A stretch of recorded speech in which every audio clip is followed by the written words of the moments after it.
नमस्कार मो बसंत जीवंत आहार कार्यक्रम को मु स्वागत जनाऊँगी।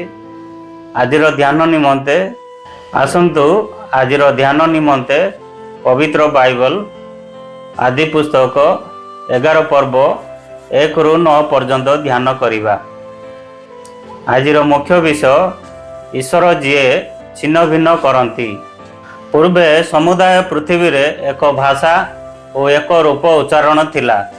आउ घटनाक्रमे लोक माने पूर्व दिगरे भ्रमण करू करू सीनियर देश रे एक प्रांतर पाई सेठारे बसती कले।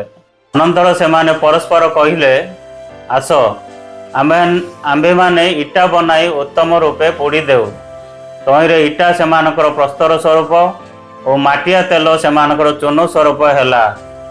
पुणी सेमाने कहिले, आस आमे माने आपणा मानक पाई गोटे नगर और गगन स्पर्शी एक उच्च गढ़ निर्माण करू। तहिरे आमମାନଙ୍କର नाम विख्यात हेब। पुणी आमे माने समुदाय पृथ्वी रे छिन्न भिन्न हेबा नाही। अनंतर मनुष्य संतान माने जो नगर और गढ़ निर्माण करुथिले ता देखिबाकू सदाप्रभु ओल्हेई आसिले। सदाप्रभु कहिले, देख एई लोक समस्ते एक और एमानकर भाषा ही एक। आउ एबे एमाने एई कार्य रे प्रभुत्व हेउअछंती। एथि उतारू जहा जहा करिबाकू मनस्थ करंती तहिरू निवारित हेबे नाही।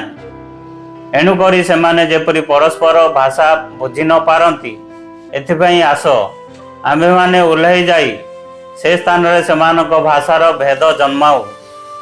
एही रूपे सदाप्रभु से स्थान रु सेमानकू पृथ्वीर सबुआडे छिन्न भिन्न कले। एणु सेमाने नगर निर्माण करिबारु निवृत्त हेले। ए निमंते से नगरर नाम बाबिल भेद हैला। जेहेतु सदाप्रभु से स्थान रे समस्त पृथ्वीर भाषा भेद जन्माइले, पुणी से स्थान रु सेमानकू समुदाय पृथ्वी रे छिन्न भिन्न कले। आसंतु आमे माने एई पठित शास्त्रांश को बुझिबा निमंते चेष्टा करिबा। बन्या परे लोक माने सेमानकर निर्माण दक्षता विकसित कले एवं एक महान दुर्ग निर्माण करने को आरंभ कले।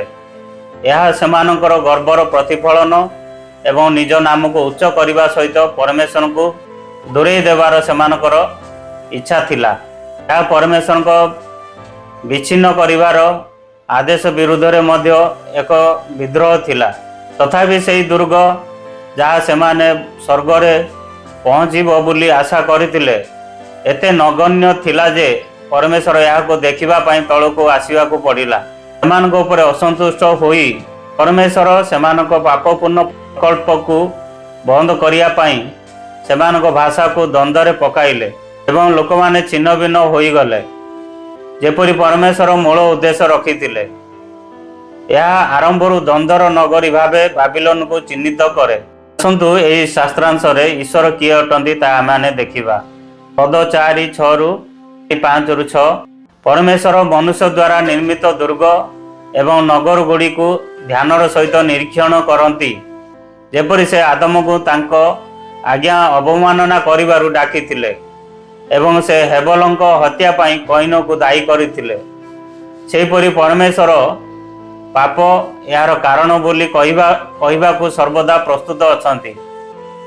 जेतेबेले लोक माने षडयंत्र करी कहिले, आस आमे निज पाई एक नाम स्थापन करिबा, परमेश्वर हस्तक्षेप कले। परमेश्वर जानती जे आमे तांको उपरे निर्भरशील प्राणी एवं एक स्वाधीन जीवन अनुसरण करिबा पाई आमर प्रयासरु निरंतर आमको उद्धार करती। एही शास्त्रांशरु ईश्वर आमको कौन शिखाती ता आमे देखिबा।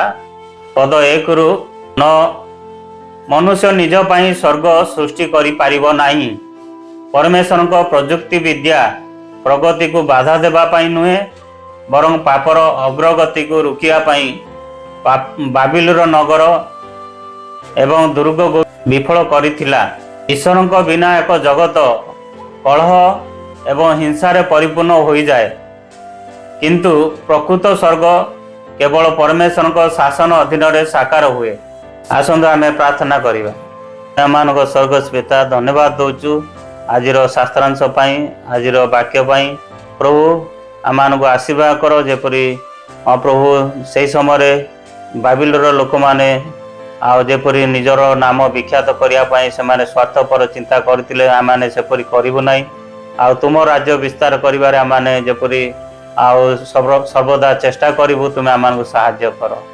ଏହି ପ୍ରାର୍ଥନା ପ୍ରଭୁ ଯୀଶୁଙ୍କ ନାମରେ ଉତ୍ସର୍ଗ କରୁଅଛି। ଆମେନ୍।